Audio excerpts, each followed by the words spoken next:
மின் கட்டணத்தை உயர்த்திய விடியா திமுக அரசை கண்டிக்கிறோம்.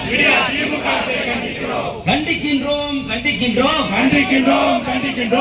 நியாய விலை கடைகளில் அத்தியாவசிய பொருட்களை நிறுத்த முயற்சிக்கும் ஸ்டாலின் அரசை கண்டிக்கின்றோம். ஸ்டாலின் அரசே நியாயமா இது நியாயமா? கட்டணத்தை உயர்த்தியது நியாயமா? இருண்டு போச்சு மின்வெட்டில்லா மின்சாரம் தர வைக்கலை. என்ன ஆச்சு?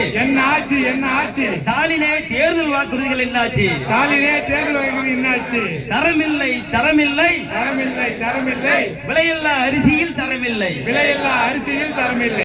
ஐயா, மின்சார கட்டணத்தை உயர்த்தாதீங்க, மக்கள் மீது சுமையை ஏத்தாதீங்க, அதை சொல்றதுக்கு அதிமுகவுக்கு தகுதி இருக்கா என்று கேட்டால் நிச்சயமாக 8 ஆண்டு காலம் மின்சார கட்டணத்தை உயர்த்தாத ஒரே அரசு நம்முடைய அம்மாவின் தலைமையிலான புரட்சித் தலைவர் ஐயா எடப்பாடி அவர்கள் 8 ஆண்டு காலம் மத்திய அரசு அழுத்தம் கொடுத்தது மின்சார கட்டணத்தை உயர்த்துவோம் என்று. அமைச்சரவையிலே நம்முடைய முதலமைச்சர் எடப்பாடி அவர்கள் அந்த விவாதத்திலே கொண்டு வந்து இந்த சுமையை மக்கள் மீது திணிக்க கூடாது, இதை அரசே ஏற்கும் என்று தைரியமாக முடிவெடுத்த முதலமைச்சர் புரட்சித் தலைவர் ஐயா எடப்பாடி அவர்கள் மின்சார கட்டணத்தை இந்த அரசு உடனடியாக நிறுத்த வேண்டும், அந்த இயத்தின கட்டணத்தை குறைக்கப்பட வேண்டும் என்றுதான் இந்த மாவட்ட புறநகர் மாவட்ட கழகத்தின் சார்பாக அண்ணன் எடப்பாடியை சார்பாக நாங்கள் கோரிக்கை வைக்கிறோம். ரேஷன் கடையில் நிறுத்தப்பட்ட பொருட்களை வழங்கப்பட வேண்டும். 10 ஆண்டுகள் திறமையான நிர்வாகம் நடத்தணும்.